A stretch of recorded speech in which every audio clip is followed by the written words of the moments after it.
唉，有全盒又點啊？吉嘅。哇！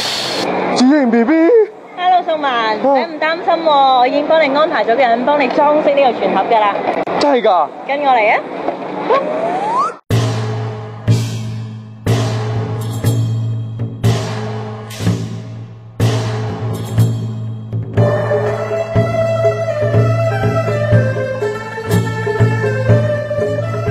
呢間呢做傳統新年食品嘅老店已經有60年歷史啦。子瑩 BB 就請到呢位喺鋪頭做咗10幾年嘅 Joyce， 講講傳統全盒係怎樣煉成的。係啦，呢個賀年糖果呢盒呢有8格啦，有啲係6格嘅喎。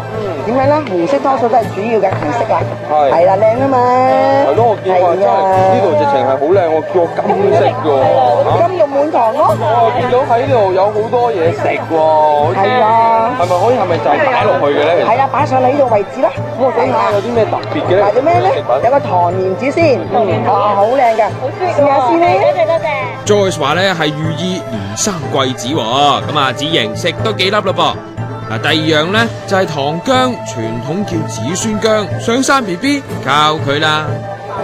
好正㗎，唔似薑糖，佢都係薑汁，爽得嚟，冇渣嘅，係啊，好香㗎。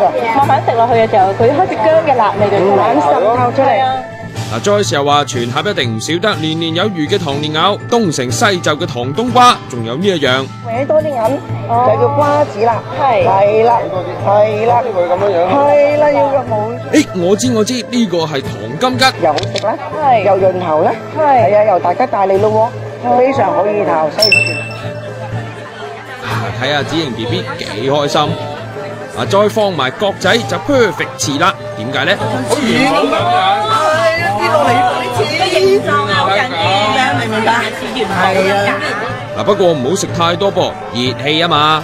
加埋利利是是嘅利是糖同埋發達糖，仲有煎堆碌碌金銀滿屋。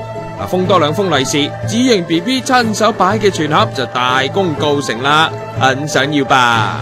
今個新年想個全盒擺得滿滿，大家知道點做啦？